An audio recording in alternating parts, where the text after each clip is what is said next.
And we're live. Oh, great. Hello, people.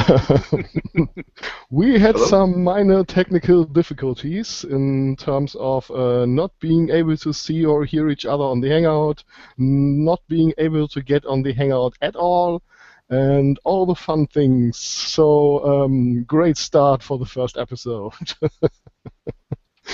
It doesn't really seem like everything is working for me now. There are some windows that should close themselves but don't, but I will just not touch it.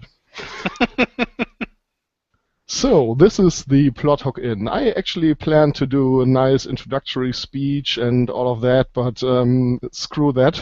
We're just diving right into this.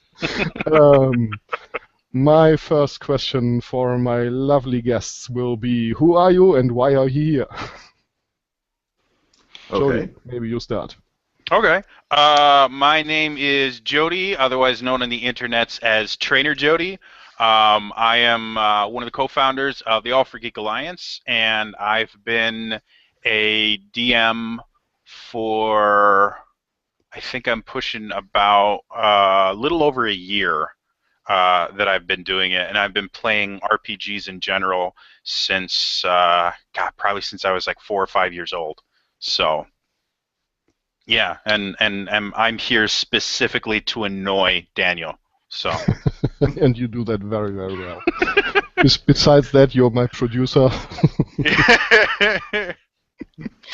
so it's pretty much your right to go, Manda.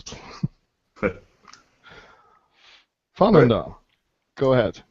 My name is Nick, also known as Farlander on the Geek and Sundry websites, forums. And I've been playing role-playing games since, I think, around 1987, and pretty much a game master that whole time. I probably played or dabbled a little bit before that as a kid, but I've been at it for a good long while, and having fun with it the whole time. That's why I'm here. Great. Well, I myself have been playing role-playing games for something like 17 years, I guess, and game mastering for the better part of it, so maybe 16 years, something along the lines of that. And, well, this whole show came about since Jody and I and a friend of mine were invited for the Geek and Hangout with Jens Reineking, the famous Hair Hangout. And we talked about game mastering there, and I think it was, we've been beaten actually. At that point, it was the longest episode of the Geek and Hangouts with over 2 hours, I guess. They did one that was a little bit longer than ours, but we had a blast talking about that, and we all decided that we should probably do that again. So we did, and we are doing that now. So I have some topics written down here that I have to spy on a little bit. One question that I think everybody who is new to this show should answer is what is your favorite system and what is your favorite world to play in? And also, what groups are you currently running? So I think we'll start with Jody again. Favorite system, favorite world, and what groups are you running at the moment? As far as favorite system, I'm a little bit torn between. We just lost Daniel. Daniel will be back Carry soon, I on. promise. Yes. I will take over hosting duties until we can get him back. So my favorite system is probably a tie between Dungeons and Dragons 4th edition and Dungeons and Dragons. It's called Next right now, or 5th edition, or whatever you want to call it. Mostly because 4th was my the first game that I DM'd regularly. The first RPG I ever DM'd actually was the Dragon Age RPG, which is a really fun system, and I think the dragon dice and the maneuvers that you get to do in it are just really, really awesome. All right, he's back. Maybe. We'll find out in just a second here. I love the fact that we literally have been planning and working on this for well over a month and a half or 2 months, and we thought we had all the kinks worked out. And then today, Google Plus just went crazy. So just to sum it up for Daniel, I like D&D Next and D&D 4th Edition, and my favorite setting to play in is probably Dark Sun, because it was one of the first RPGs I ever played was in the Dark Sun campaign setting. Which, for those of you that don't know, Dark Sun is set on this world called Athos, which is this desert planet that it's kind of post-apocalyptic. I vaguely remember that. It came out a long time ago, so I Yeah, it remember when came out it came with out first. the second edition of Advanced Dungeons and Dragons. It was one of the settings, and in second edition they put out a lot of stuff for it. Third edition they put out.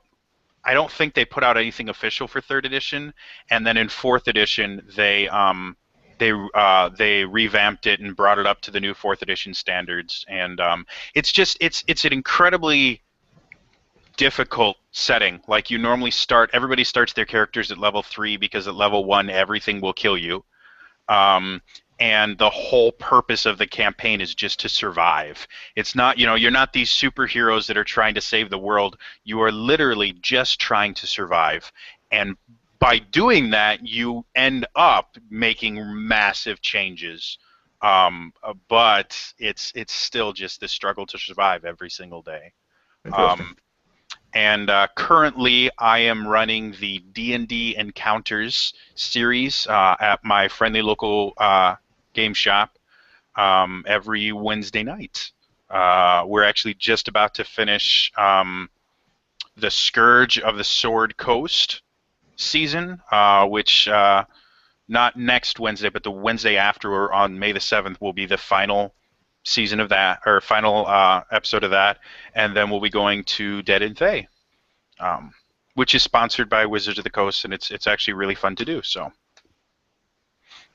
Cool. Great. I have a harder time answering that question because I don't think I've played any kind of regular market-produced game since like 1988.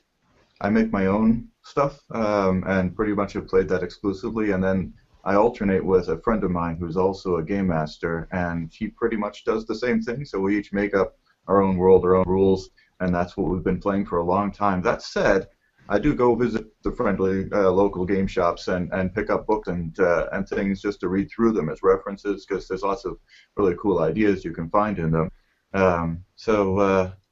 I think Call of Cthulhu, Ars Magica I really liked, and I read through a lot of the World of Darkness games. There's lots of things that's hard to really pick a favorite because I really haven't played in many of them. I had one other friend who ran a World of Darkness game where we were all vampires, but I can't really say that's my favorite because I'm not really that fond of vampires. I played a Malkavian because I felt all vampires really seemed crazy to me anyway.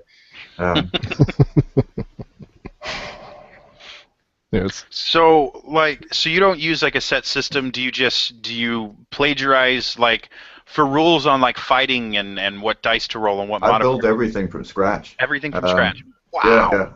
yeah. Pretty much every game I run, I make an entire new system, entire new world, and that's one of the things that I really love about the game is the game mechanics and figuring out all of that, creating classes, creating all of the skills and talents and abilities, and I pretty much clear the board off of whatever I've used before and start all over each new time.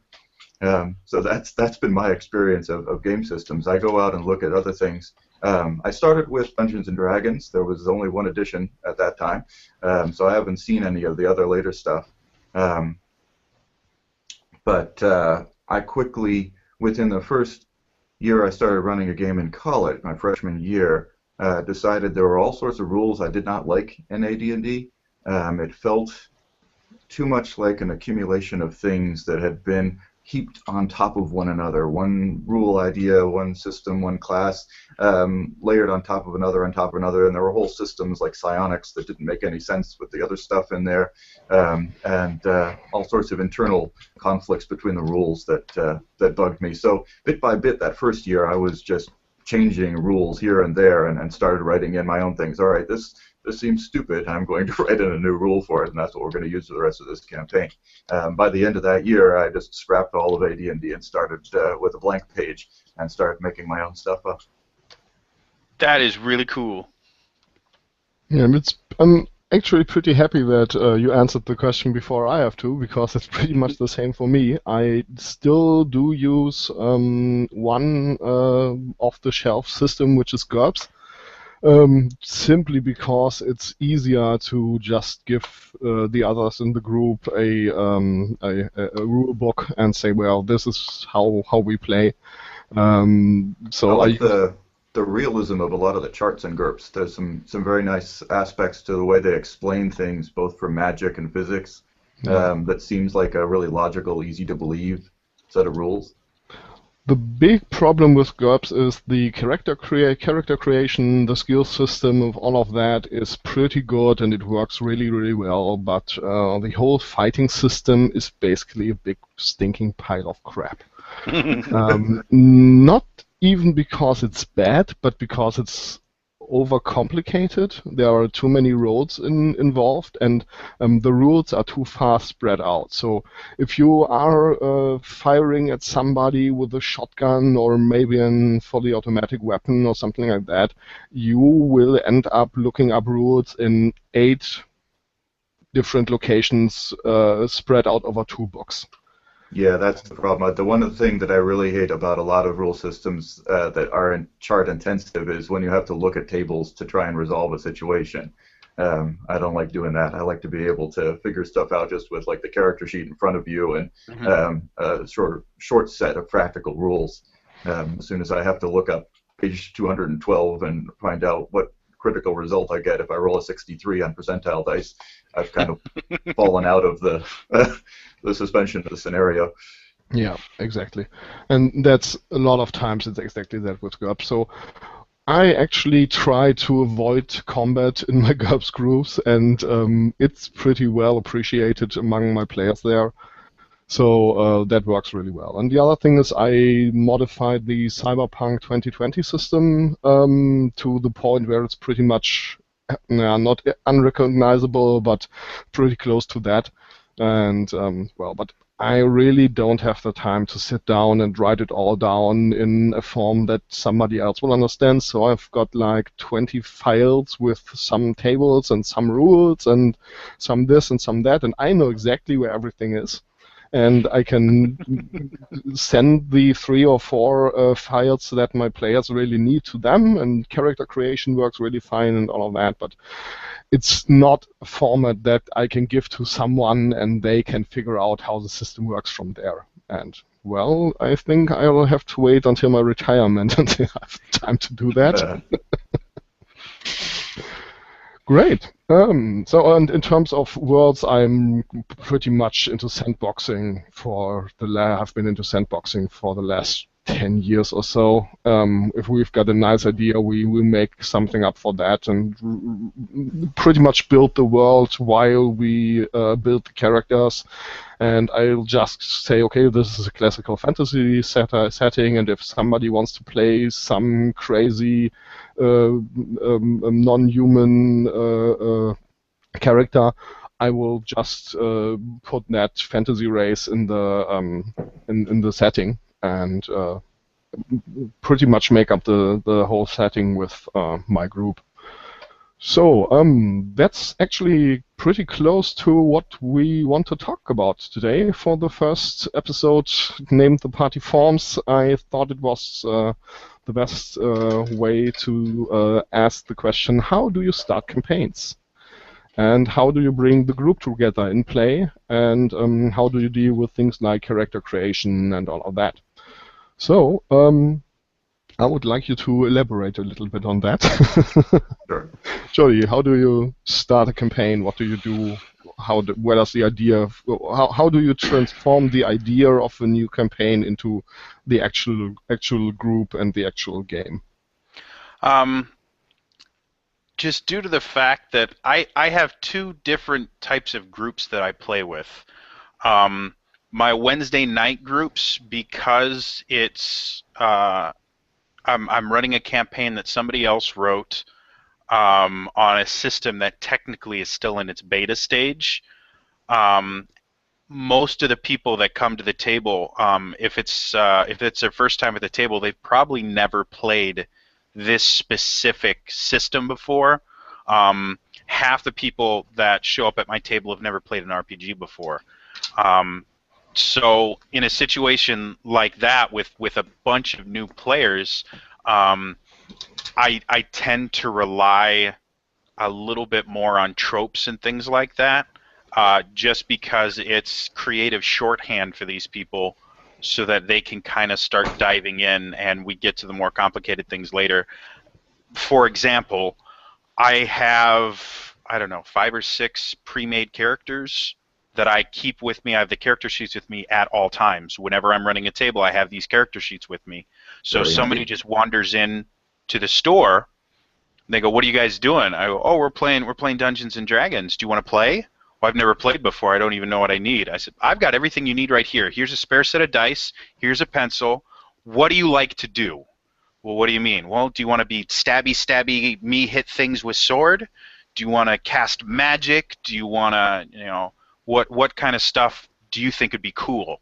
"Well, I've always liked magic." "Okay, here is a bard. You get to use a little bit of magic. You get to do a little bit of fighting, and that way, nothing gets too stale, and you don't have to worry about after, Plus, you casting get to three sing. spells, you're worthless." Go ahead. Did you have something you're going to say? Oh no, I was just saying, if you're playing a Oh. bard, you get a chance to sing. Oh yeah, definitely. I've had so much fun with. I'm going to inspire competence. Okay, what do you do? What do you mean? I'm going to inspire competence. Yes. Okay. Are you going to sing something and make them feel good? Are you going to give a rousing speech? What are you going to do? I'll give a speech. Okay. What's the speech? Uh, and it's just fun to watch him turn, 3 shades of red.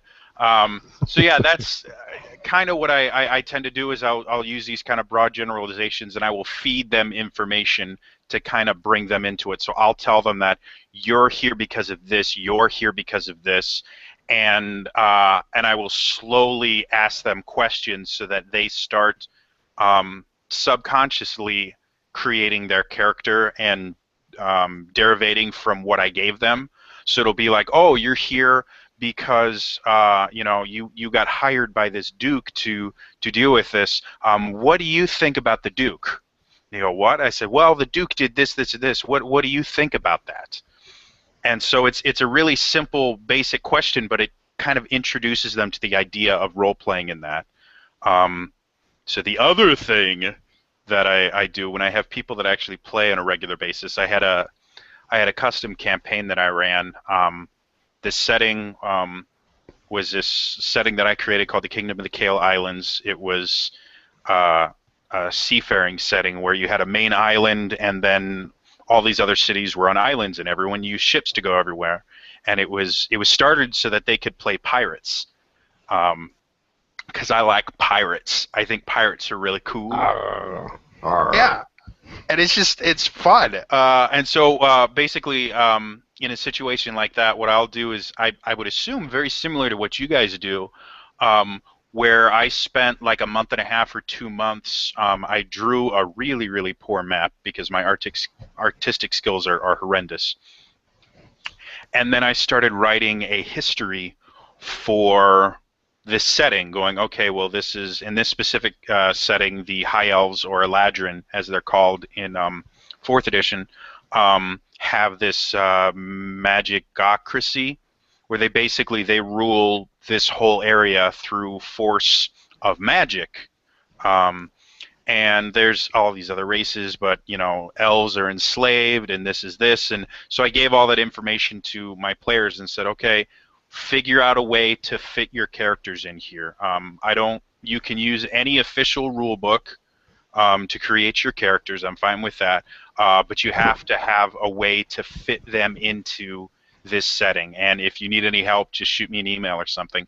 And it turned out really great. I had a basic idea about what I wanted them to do and where I wanted the campaign to go. Like, eventually they're going to do this, and they're going to meet these people here, and eventually this is the rough justification that I have, and this is roughly what I think that the direction that they will go.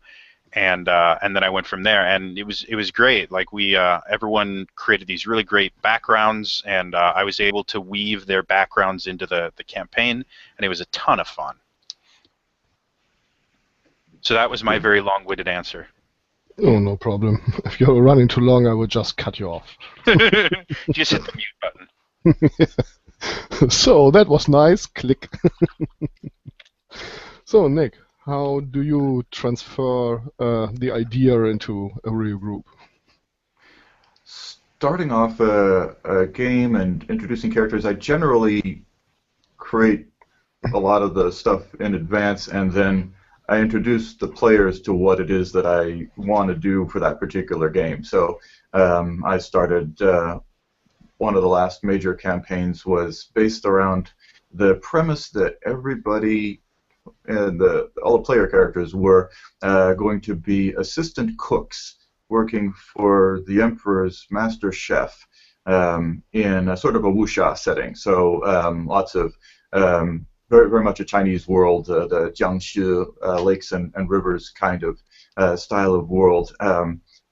So they all start off with the same profession, but at the same time, the level of the kitchen there is such that it draws people from all around the empire, and they, in many cases, have some pretty remarkable backgrounds. So while they all had that sort of shared occupation, they also had a lot of freedom to create characters that might have sorceress skills or really advanced kung fu skill, and all sorts of different combinations were possible.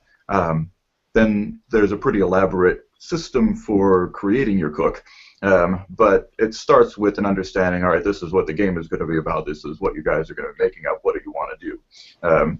Other campaigns, other games that I've made have been a little less narrowly specific. That one was one of the tightest write-ups that I created, but I also think it was one of the best games that I've run, and all the players enjoyed it a lot too. The one I'm running now is relatively new. It's still more of a play test than a full campaign, but I did this sort of Princes of Argos. So the premise in this instance is not too far removed from D&D High, in that all of the characters are students around 16 or 17 years old, except it's not anything like a real-world high school. It's set in a kingdom in clouds, and these are all the children of aristocracy and a not exactly human race. But they're all in their final year of finishing school, academy, and that's pretty much the setting. But they're part of a sort of a little boys club, secret society thing that's been part of the academy for a while, and the players all are kind of running that club. So what it does is up to them. But that's kind of the adventure. It's just sort of a chance for me to test out a new system I want to work on. And it's much more sandboxy, like Daniel's description, where they can pretty much pursue anything they want. I've got different plot elements to introduce to the lessons and field trips and scavenger hunts that are organized through the academy, but there's a lot of downtime where they can pursue their own interests at the same time. And they're all connected to the major political families of the kingdom, so there's a lot of potential intrigue or just larks that they can go out on, chasing girls. Whatever occurs to them becomes the theme of that game. So I usually try and start a game out by coming up with some concept for the world that narrows down a little bit of the scope of what the game's going to be about, and then introduce that theme or that idea to the players and feel out what they're interested in making for characters. And then after they've made characters, that solidifies the direction of the campaign a little bit better. By the time it's ready to begin, I've generally got something that's both well enough prepared that I can run it for quite a while, and also themed enough along with the characters that have been designed to do that the players themselves are interested in pursuing their own objectives and goals that'll push them through in all their own tangents for a while as well. Yeah, I think there are basically two ways to start a campaign. One is more the plot-driven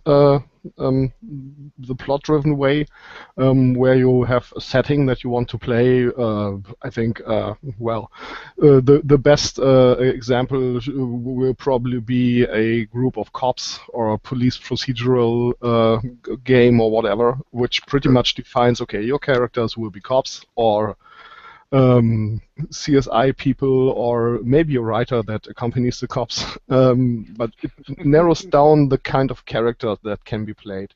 And I think the other way is more the character-driven campaign, or at least the character-driven start, where you pretty much have a world and a system that allows certain types of characters. And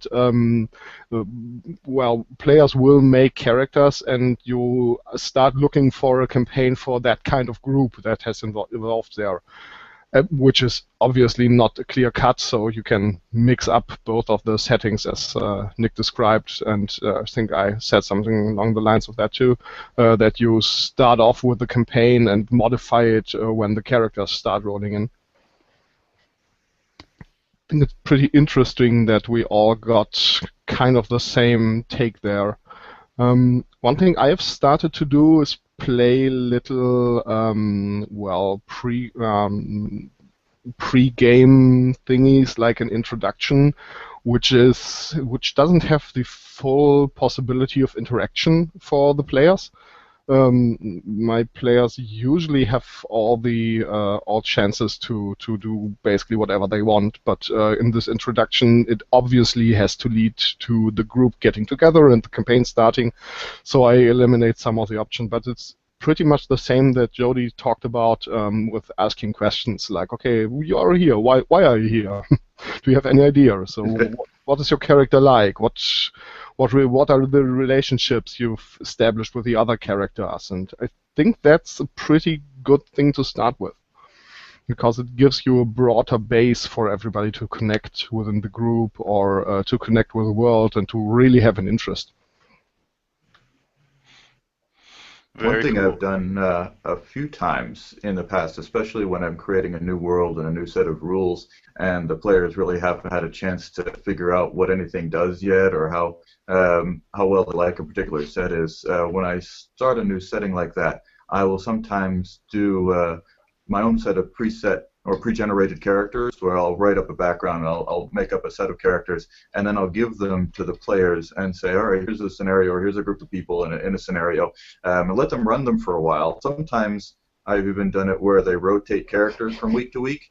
So you might start off playing the mage 1 week, and then the next guy over plays the same character the next week. Mostly just a chance for them all to test out how things work and whether they like casting spells or not in this particular system, or whether that's the kind of. So after they play it for a couple of weeks that way, it usually makes it a little easier for them to make a decision about what kind of character they want to create on their own with a more informed sense. Unlike like if you're playing AD&D, the rules are there. You can read through them, and somebody who's played it at all before can make up a new character pretty well. But if the game just came out of the package this week and you're looking at it for the first time, it's a little harder to make a decision. Start off a character and find yourself running through a campaign for a while and saying, oh, I kind of wish I'd started that thing instead. I didn't realize what this does. So I've tried that a few times, and that seems to be useful. I really like that approach. I mean, along the same lines, again, my big thing, mostly because I didn't have a lot of friends that, first of all, even knew what a tabletop RPG was, much less wanted to play them. And so for the past year that I've been doing this, my big thing that I do basically is I try and infect as many people as I can. I'm the Typhoid Mary of D&D, where I'm constantly trying to find new ways to introduce people, and simple ways to introduce people to role-playing games and D&D and stuff like that. So I really like that idea of giving people a bunch of pre-generated characters and then, forcing them to play a character that they maybe wouldn't have picked at first, just to see how they react to it and what they, to see if they like it or not. Yeah, I really love seeing other people play characters that I have made. Especially when I don't know them that well. It usually happens on conventions, where people take aspects of the character, especially if it's a system like GURPS, for example, where you have got a lot of advantages and disadvantages that give you a pretty strict set of rules within which to play the character, because it will tell you, well, you are bad-tempered and you are a glutton, and but you are charitable and will help people, and you're this and that, and so it pretty much provides a pretty rigid structure there. But within that structure, there's endless possibilities, and that's what I find out time and time again. They will take aspects of the character and play them in ways I would have never imagined, but which are not only consistent with the rules, but actually brilliant. And it's really a lot of fun to just see what people do with an idea you had.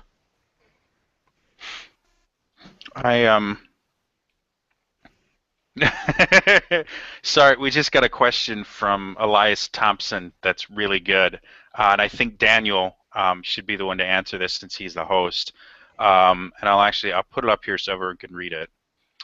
Based on what I'm seeing here, is facial hair a requirement to DM/GM? Okay, let me address the DM/GM thing there. Jody keeps saying DM, and I understand that stands for Dungeon Master. And I don't normally don't discuss my sexual preferences on the internet.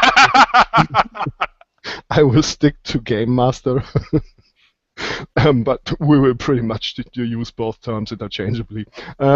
Yes, it is. Well, it is not required to Game Master, but at least if you're biologically able to grow a beard or a mustache or whatever, or facial hair in general, it will make you a better human and a better Game Master.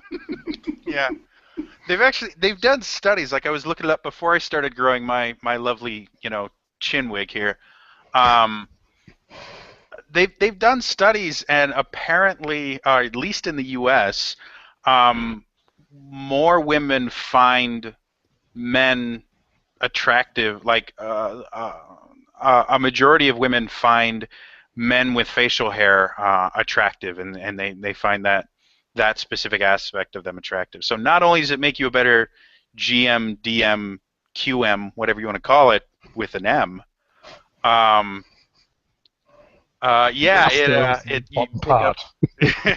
Pick up the ladies as well.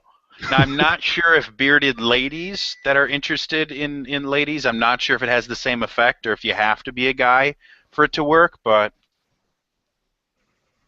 that's a whole different story. Sorry, that's really my phone. Popular on Twitter here, huh?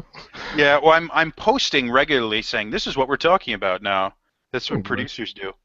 And we may have Clickstar. Looks like he's just about ready. Oh, great. We will have another guest here in a minute or so. But until then, I've got a little element I want to try in these hangouts, which is called story time. And I have prepared 2 points that I want to throw at you to maybe tell a little story about. And so the first one is, are there any characters, or have there been any characters that you should never had let into a game? Any characters where you thought, oh no, this really had to go wrong, and I really should have anticipated that? I will start to give you a minute to think about that. A friend of mine actually is the master of dysfunctional characters. The way it usually works is he creates a character, and he's really enthusiastic about it, and he really puts a lot of work into it, but it's basically a one-trick pony. The character is based on one joke or one thing that the character is really good at, or whatever, and he will run with that for a few game nights. And after 3 or 4 game nights, he will get really, really bored because he created a one-trick pony again. And then he will usually drop that character and make a new one, and the new character then will work. And it has happened like 6 or 7 times until this point, and I have pretty much, I've come to the point where I know that this is what will happen, and he doesn't seem to realize that, but I don't really see the need to point it out to him.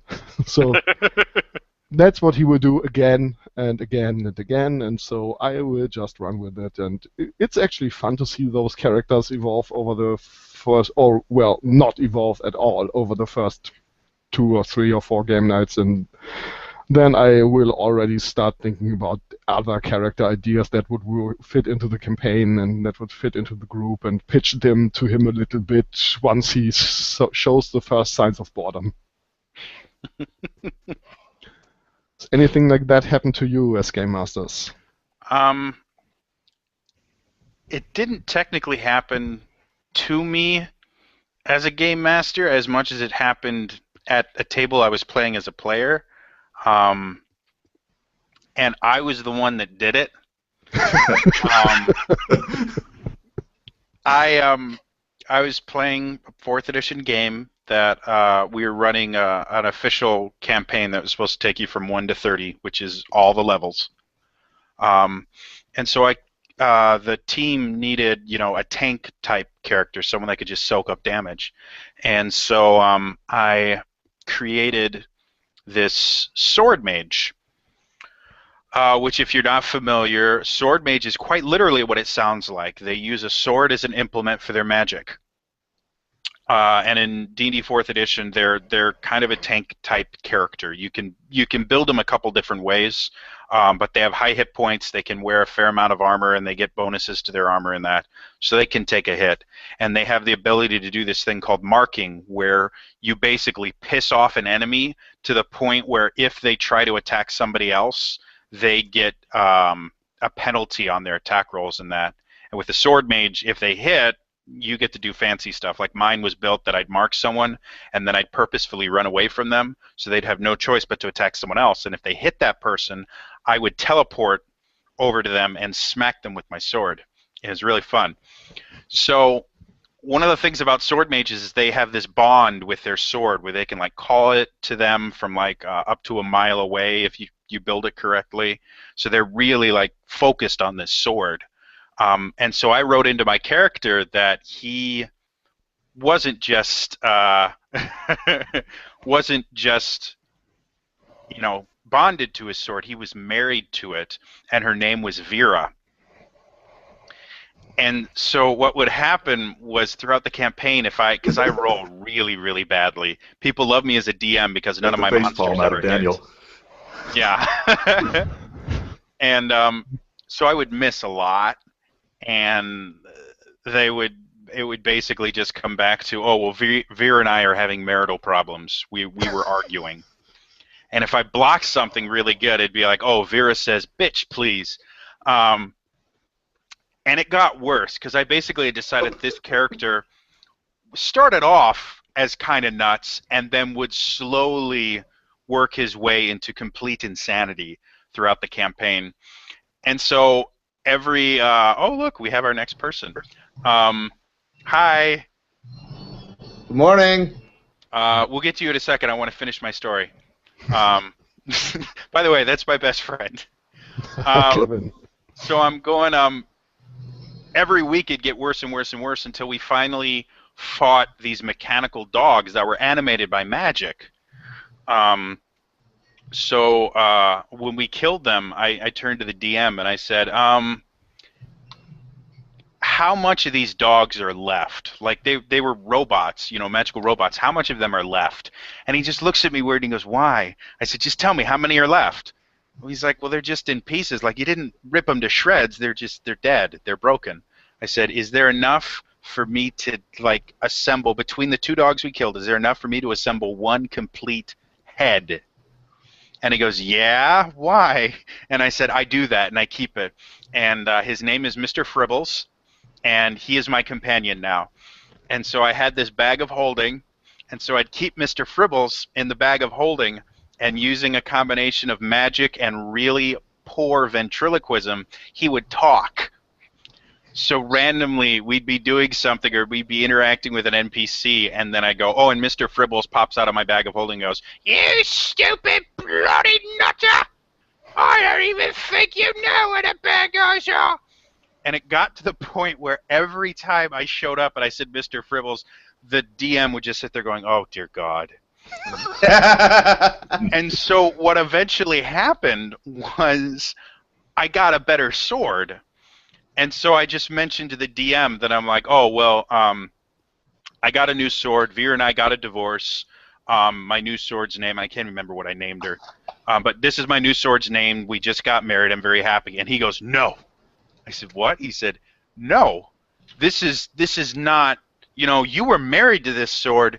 There has to be like a divorce ceremony. And so he went and wrote up this description of the divorce ceremony of the Eladrin sword mages, which involved carrying the sword on a bed of roses through the town and then saying our unvows. And apparently in the divorce, Vera got to keep Mr. Fribbles. Good move. Yeah. Yeah. I was sitting there like, really? He's like, yes, and Mr. Fribbles is gone, and you can never see him again, and you have to pay child support for him. Here's why you should never play with Jody, kids. Oh, it was fun. Isn't that the whole point of roleplay to begin with? Is some crazy shenanigans like that? Well, it's pretty much fine if everybody is in it for that, but if Yeah. you're not really in it for that, but for some really elaborate character-driven story, these characters really get on your nerves big time. No, Well- they are fun to play with because Well, off the definitely. wall crazy shit. Kevin, just because we all answered that question, how long have you been playing? How long have you been a game master? And what is your favorite system and world? So actually, TJ is the one that started me in the whole thing, like last year in March, like, for tabletop wise. For game mastering, I pretty much started at was it August, September of last year. Basically, I started the week of Gen Con here. And the only one I'm really familiar with is Pathfinder, specifically Pathfinder Society. Great. Which So, is a variation on Dungeons & Dragons 3.5. So, Nick, have you got a nice story about a character like the one Jody described?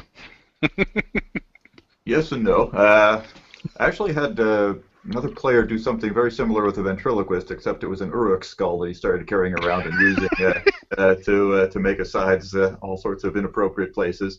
Entertaining. He did it sparingly. I will give him credit for that. But the oldest thing I can recall, the only thing I can recall that like a character I really regretted having into the campaign way back in college, the first game I ran, which was still a D&D game, there was a player who's it's a large group of players, and this particular guy always wanted to make a female character, and he always wanted her to have a comeliness of 18. And then he insisted on playing sort of inappropriately with all the other players, trying to charm them and annoy them and generally get them to act around her in ways that they did not want to relate to this guy in a role-playing sense. So that was one of his more annoying characters. His characters got killed in a lot of people's campaigns accidentally. So,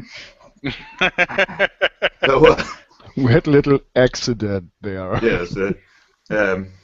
So I remember it was some sort of priestess or cleric or something like that, and I just remember it being a very annoying sort of a thing. Like Daniel says, it can be sort of entertaining to play a particular archetype, but if it gets under everybody else's skin all the time, it's generally bringing the whole game to a point where everybody's just frustrated with that one player's choices. That can definitely kind of throw off the balance of the game. But I don't really have any other characters I can think of that I really just wished weren't in there. Usually, a strange character comes in for a little while, and if it's too bizarre, we gravitate away from it before it becomes a huge thing. But that's about all I can think of. Yeah, great. I've got one question that I'd like to answer, and looking at the clock, we've been running for a while already. We started a little late, so I think we'll give it about 20 more minutes or so. But I really want to ask one question. How do you bring a group together? We have already been talking about how we start a campaign, and obviously, if you are playing, well, like I mentioned, a group of cops or something, they will pretty much get transferred to the same department, and that's that. So here's your new colleagues, work with them. But do you do the classical "you are all in a tavern" thing, or do you have any special recipes to get characters into a group and get them started on an adventure? One of the best bits of advice I've ever gotten was from a DM that was running the group that I played with on Wednesday nights got really big. Like we had like anywhere between about 7 to 10 people showing up every night, which is just too big for one table. So this other guy started up a second table, and I was playtesting the first season of D&D High with him, and he mentioned, I said, you know, I'm trying to find a way to get these people to kind of naturally gravitate towards each other, as opposed, because I hate the "you're all in a tavern" type thing. And he said, one of the things I do whenever I start a new group or a new campaign is everyone at the table, I sit them down and say, okay, pick one other person at the table, doesn't matter who, and form a relationship with them. Describe your relationship with them. And it's surprising how well that works, simply because it forces them to think about their characters and how they work. And if you start as you start doing that, they'll actually do a lot of the, well, how did we come together for you? And it'll be a lot more natural than, oh, you guys just all happened to randomly be in the same tavern, or some random noble came up to each one of you individually and paid you money to do this thing for whatever reason. So yeah, that's how I like to get things started. Yeah, that's why I really like to play Shadowrun on conventions, because the setting is pretty clear in that you will get a call that someone called Johnson is going to hire you to do this, and there will be other people, and it's going to be a Shadowrun. So it pretty much took all of the bring the group together work out of the game, since on a convention you generally don't have the time to play how the characters come together for 4 hours. And well, you can do that, but that's usually when the game is over. So, Kevin, any strategies you use? I can't really say I do. I mostly GM for, like I said, Pathfinder Society, which it's already kind of done. You're in the Pathfinder Lodge, basically the Pathfinder Society, which already says, you're here, we're going to send you on a mission, and it's whoever decides to show up. It's a organized play, which happens at conventions all the time and our local gaming stores at the moment. Yeah, it's really a great thing to have, because it really catapults you right into the game. And well, while all this playing around, I really don't want to bring that down too much, but all this, well, you're an elf and I'm a dwarf, that's why I have to hate you now, and all of that gets a little toned down, and well, it's more about the game and not about personal animosities, maybe. Oh, shucks. It's great that you brought a cat because a cat in a video is always doesn't also views more. I don't choose. She just says, "I want attention." Isn't that right? Well, it's great. I like cats. Yeah. No, I literally like just got home from work right when I jumped on. So Great to have you. So Nick, I figure with your pretty elaborate groups or pretty elaborate ways to bring groups together, the problem doesn't show up too much. I usually start with a plot hook. So, like the name of the inn, I come up with some sort of theme or story hook that's the initial inception of what the game is going to be starting out as, even if it changes direction wildly after that. There's always that that's present when they're creating the characters. So everybody's got some idea of if we're going to be cloud pirates, then we're all making somebody who's going to be suitable for that career. Or if well, and the strangest one I can recall doing was the closest thing I've done to You're All in a Tavern, which was all of these people, they made up just about any kind of character they wanted in just a sort of medieval fantasy world setting. But then they were all in this particular village, and once they'd all rolled up their characters and created everything on the page, it just sort of started off with, okay, you're all dead. And they none of the abilities or powers that they had were relevant. Their equipment didn't matter. None of that was there. They were all ghosts. And the story started out as a ghost campaign. They were all, and the only thing they had in common was they all died in exactly the same village. Whether they were crossing through, what they were doing there, I didn't even ask them before I started this out, but they were in this village and they died. And now they're just figuring out what ghosts are capable of doing, and then that's when I kind of brought out the system and showed them how they could level up their ghosts and develop different ghostly abilities, and they had lots of things that they could play with at that point. But the central sort of mystery is, how did they die? Why are they dead? What's going on? And beyond that, they were just sort of left to their own devices. But usually it's a plot hook. Usually there's something a little bit more straightforward than that going on. And I'm at the opposite end of the spectrum from Jody in that I've pretty much got veteran gamers who've been playing with me for over 20 years.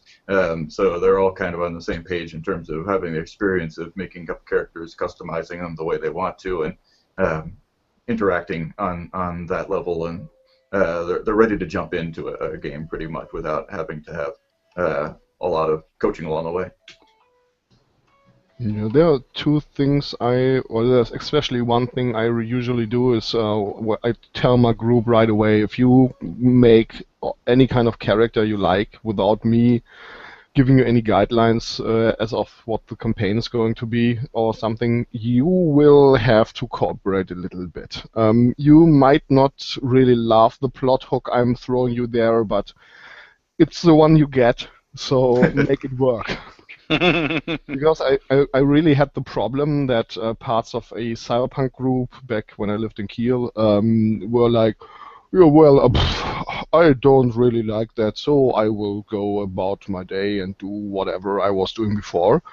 And so so they basically tried, especially one of them, basically tried to get me to find someone to pay them to participate in the game.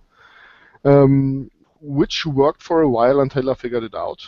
I'm not that stupid.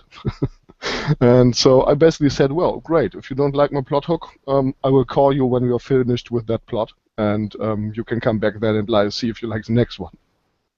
And that worked pretty well. They cooperated a lot better after that. Pesky players. That kind of brings up the point of how do you deal with, I mean, I don't want to call them like bad players or toxic players or anything like that, because they're not generally. There's certain people that their goal is not to continue the story and to add and help everything grow. Their purpose in playing is to disrupt and cause chaos.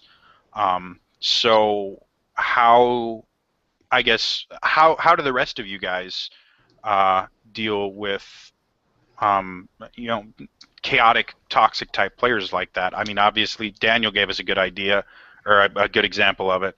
I know I've had a couple different ones, and I think generally what I tend to do is like I had this kid that plays at my Wednesday night table, and he kind of got drunk on the power of being able to do whatever he wanted in the RPG world. Like, he just go, I want to go over here and hit the wall or something like that. And so he started doing things like, anytime an NPC wouldn't give him what he wanted, he'd take his staff out and just beat the crap out of him or something. And it was funny at first, and it fit the plot at first, but then it started getting to the point where he just was getting more and more destructive. And so I basically just said, okay, you're new to RPGs, I understand. This world has rules and laws and things like that that you are going to run into. Are you sure you want to do that? Which is my favorite phrase in the world to use, because anyone that's been playing long enough knows that if the DM asks you, are you sure you want to do that, the correct answer is no. Because obviously you've done something wrong, and they're going to... It's basically the game master's way to say, well, this will get you killed, or in deep shit, or both. Mm-hmm. So he said yes, and I said okay. So he starts tearing up this shop to try and intimidate someone. And so I go, okay, 3 guards come in and arrest you. He's like, well, then I get ready for battle. And there's 20 guards outside that heard the commotion that are ready to come in. And then I turn to the rest of the table, and I'm pretty sure the rest of your party isn't going to back you up. He's like, really? I said, yeah, they're trying to get information out of this guy, and you're just destroying and you're making it difficult. And so for the rest of the time they were in that town, that specific character wasn't able to go anywhere with weapons. He wasn't allowed to meet with half the NPCs because they were nobles. And so it'd be like, all the rest of the party gets to go in, you get to stay here, and you have to give them your staff and your wand and any other weapons you might have on it, and you have to sit here until they're done. And he learned rather quickly that that wasn't the way to do it. Yeah, that seems to be one simple solution, is just to apply a real-world consequence to some behaviors like that. I think I would have gotten to the killing him part much faster. He was a new player. I'm like, yeah. we'll give you a benefit of the doubt. Yeah, I think it's what Nick said earlier, that he and I both are on the absolute other end of the spectrum in terms of age and time our players have played. They're usually veterans who have been playing for 10 years minimum, and so this happens a lot less. Yeah. Yeah. But what I usually do is I try to, because I've been there. I've also been an, let's call it, obstructive player maybe. Not because I really wanted to screw up the game. I've done that too, but I think everybody has in the first years of rebelling a little bit. I've been there because I really thought, well, my character's this and that, and he really wouldn't do that, and I know the game master wants me to get into the plot, but that's not what my character is, and so I was there. And so I usually just try to talk to the player of play and just say, okay, I understand that you are doing that. Why are you doing that? What's your motive behind that? I'm just trying to understand that. And if it's just being difficult for the reason of being difficult, it usually comes out really, really fast because they don't have a good answer to that.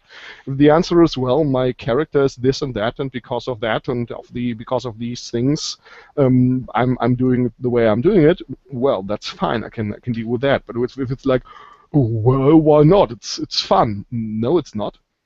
Is anybody here looking like they're having fun because you're doing that? No. So, okay, I can kick your ass if you like to, but if you like that, but there's really no reason for you to do it in the first place, or is there? And that usually fixes it. But Kevin, I talked over you there at the beginning.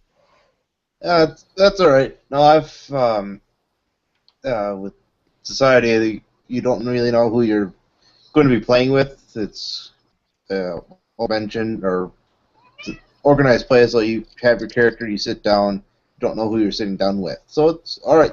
Go and have a player that's either like new players that are kind of, some of them are rough to play with just because they don't know what's, some of them, most of them don't know what even what the system is at all. But it's like, yep, all right. Try to either A, work with them, or two, say if they're super out there and just trying to like, really, you either A, can't do that, or B, like leaving the table. Yeah, showing them the door is usually something that Yeah, works it's pretty like well. either A, need to cut back, or just like say, nope, you can't do that, and shut them down. I've had a couple. On like one of the scenarios that the society has, you have a single NPC that's sleepwalking. You try to stop him, he kind of gets violent. You had to go across a gorge. All right, shouldn't take real time. Shouldn't take you more than 20 minutes. Between two of the people at the table, they spent like over an hour trying to figure out exact tactics of like, you just do it. You don't have to stop over analyzing. Which that's all right if to overanalyze, but it's like you have plenty of rope. Just shut up and do it. I've had that happen a couple times at my table, because the table I run on Wednesday nights, we have some really analytical, creative people, and every so often they'll do things like, well, can I do this, this, and this, and this? And in general, my basic rule of thumb is sure, roll for it. And then I let the dice choose, and I pick a difficulty class for it, and I just let the dice choose. But there's certain things that start to make it a little bit unbalanced or things like that, where I'll just go, okay, that's not going to work because physics, or that's not going to work because of this, this, and this, or the system, works this way, and that would give you an unfair advantage. But when they get to the point where they're like, I had one where they were supposed to get ambushed, but they found out about the ambush before it happened, so they just turned the tables. And so I'm like, okay, well, the big fight needs to happen over here, because that's where the tough people are. All the rest of these were just going to be little minion-type monsters that they could kill really easily, just to add a little bit of peril to it. And so I described the situation. I said, you've got bad guys here, and then the big bad guys are going to come from here. So those are the ones you really need to worry about.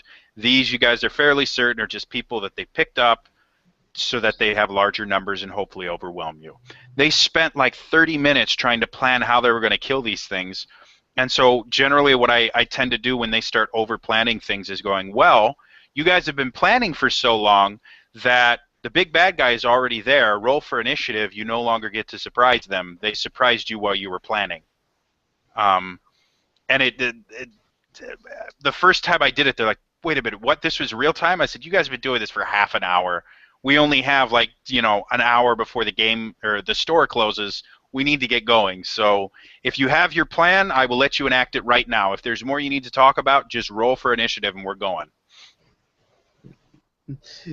Yep, I was doing like the same thing with my guy. You're like, all right, your initiative order. He's gonna try to walk over that cliff wall unless you're stopping him or doing something. And I think I almost killed the character too while I was doing that. I certainly made one unconscious. Which is always fun. They finally are just like, well, I'm going to do this, this, and this, and I don't care what the DM says. Okay, so this is a beholder, and it has this beam that kills you instantly. I got a shirt I got at Gen Con. It's my absolute favorite, where it shows like this massive beholder and like a massive poison worm and all these really difficult monsters just all attacking, and it just says, because I'm the DM, and it's great. Yeah, I mean, that's the rule of the world. Whatever the DM or GM says goes. Yeah, and if you don't like it, you can always leave. Yeah, and I will generally not try to lay down the law and just say, well, that's that because I'm the GM and go fuck you. Because I don't like it when GMs do that too much, and so I will generally try to give my players all the chances they have, or the chance to do whatever they want. But there's a limit for that. So Yeah. there will come a point where I will go, okay, so if that's what you want to do, that's fine, but let's go through this. I think probably good rule of thumb is problems that are created in game should be resolved in game, and problems that come from outside of the game should be resolved outside of the game. If it's if somebody is being an asshole in game because he's had a bad day of play, you should just call him out for that and just say, dude, I know that you've had a shitty day, but you are making us all having to endure a shitty game night because of your behavior here, and cut it or whatever, but this is not going to fly. And well, that comes up a bit with my players fairly routinely because two of them are brothers. So brothers inevitably have their own issues, and they get into each other's skin for things that have nothing to do with their characters or what they're doing in the game exactly. It's just the way they said something sets the other one off. So occasionally, I think you might be able to resolve something in game instead of out of game. Use role playing productively to free up some steam. Who was it? I can't remember her name now. Kristen Brumley did a hangout like a month ago where they talked about using LARPing and RPGs as a form of therapy. Yeah, it's the same which idea. was fascinating. It was an unbelievably fascinating thing.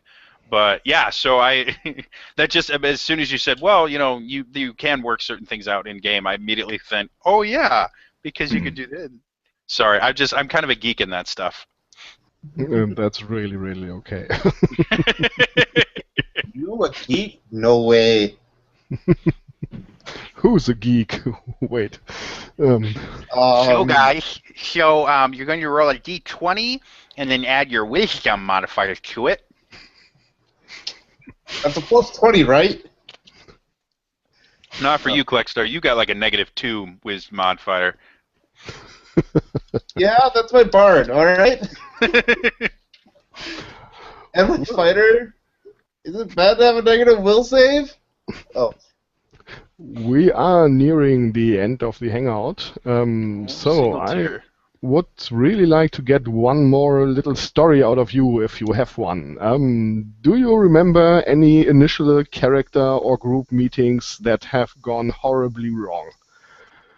I will start out here. It was a Shadowrun group, and they were actually already in the game because one of the players arrived late, and so his character also arrived late. And he was, I don't know really how it was, don't really remember how it was set up, but he was told to meet one of the other player characters in a hut somewhere in the woods. And so the character that got there first had his machine gun with him, as you do. And so he basically sat down on the couch, switched on the closed circuit TV screen and the normal TV screen, put the machine gun on the behind the sofa, and started watching TV and waiting for the other guy. Well, the other had his assault rifle with him, as you do, and he got to the hut and he said, "Well, I've got this Colt here. I will knock at the door with it, like with the grip." And the game master was like, "Well, a Colt in this case is not like a revolver or something. It's just an assault rifle." And, well, I will still do that. So the guy was sitting on the sofa and saw on the security footage, security camera there, how someone came up to his door and took an assault rifle to knock. So he grabbed the machine gun and fired through the door, and that was the end of the other character.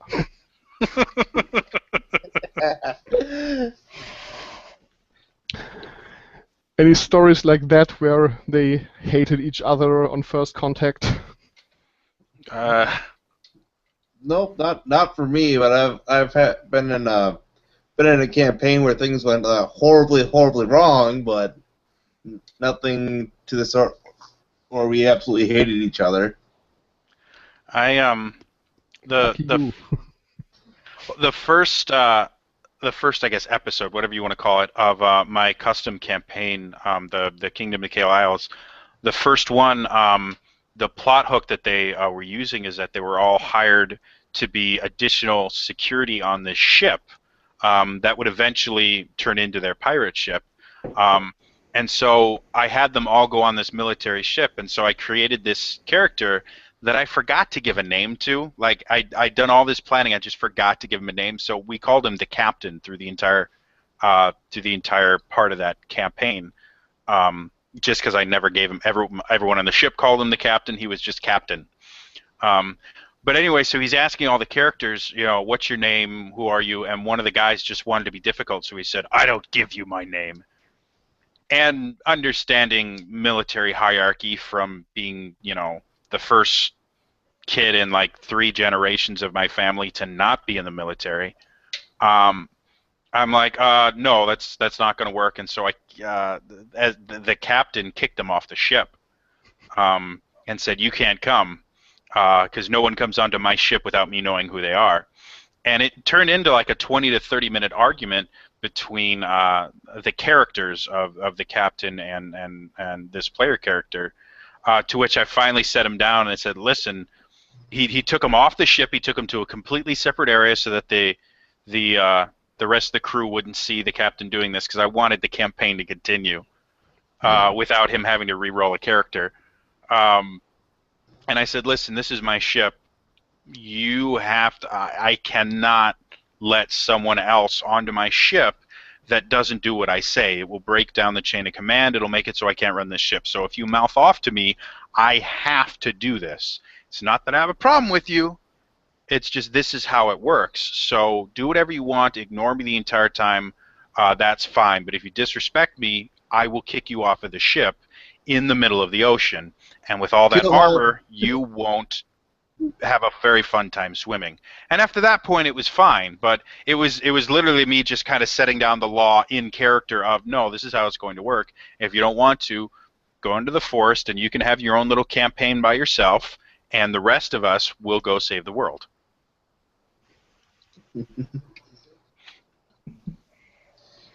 Yep. Great. Nick, if you should have a story like that, let us hear it. I wish I could think of one. I've thought of this ever since you posted the questions earlier, but I can't really come up with a case of like a group of characters that just came together and something went horribly wrong about the initial meeting. Probably, things normally go horribly wrong later for you then? Yes. Lots of things go wrong, All the time. but I haven't been in that situation of the inter-party conflict that starts right from the beginning, or one person shows up with a completely different motive, I can remember a long time ago having players who would show up and they'd approach the initial scenario in a very detached way, or most of the people would be converging in a social setting, and then one person would be hanging back and sneaking around and trying to explore, and then wandering off on their own a lot. That's about the most I can recall on that subject, is the solo type character, the person who shows up and then immediately splinters off from the whole group and goes off wandering on their own particular initiative, exploring the other side of the town while everybody else is doing something in the campaign. Yeah. And people who play that kind of character often don't understand that it simply won't work, because it's basically them and the group, and they are just taking away time from everybody else. Yeah. And I don't mind, like, I actually like in non-combat encounters, I don't mind the party splitting up a little bit and doing their own thing and letting each character kind of shine in their own way every so often. Sure. But when you get those characters that are like, well, I'm going to be, the lone wolf, one-man army type thing, it's like, well, that's kind of not what, the point of RPGs in general is a group of people getting together and, playing and teamwork and all this stuff. If you just want to be, the lone wolf, go play a video game or something like that, because they have tons of them. You know, play Devil May Cry and go through shooting and slicing everything in the world. That's what it's designed for. The system's just not set up for you to go solo. Like it's designed to have multiple people. Especially when they then start keeping information they've gotten from the group and basically working against the group for no obvious reason, Yeah. or maybe just for no reason. Yeah, that's true. I personally, wouldn't have an issue of like, all right, you're going to explore a house. Most of the party goes to like one room, and you decide to go to a different room. That's fine. And once in a while, I maybe have running two different like combats because of it, but Sure. that wouldn't be too bad. But if like completely trying to go your own way, it's like you said. Well, I was and not designed that way. that's to me, that's one of the really quick fixes. Is it's basically, if you have someone that's just trying to do the lone wolf thing too often, eventually after you do, are you sure you want to do that? You go, okay, well, you've just stumbled into the middle of a meeting between two large groups of bad guys. Roll for initiative. Okay, everybody, let's go. No, they're on the complete opposite side of town and have no idea this is happening. You now have 20 guys you have to kill on your own. And then, you know, a round later, he's dead and on the floor. Okay, roll a new character, because you're totally, unequivocally dead. There's the killer instinct I was looking for. I tend to be fairly lenient until I finally go, all right, I gave you chances. This is how the real world works. Death. I really had a bad reputation. Well, I had a reputation. I'm not sure if it was good or bad for killing characters, which actually didn't happen that often. It rarely ever happened, but when I was at a con, people who knew me would come up to me and just go like, "Hey Dan, how many are dead already? How high is your body count this time?" It pretty much ensured that many others, many players in my groups would really behave very, very well. So,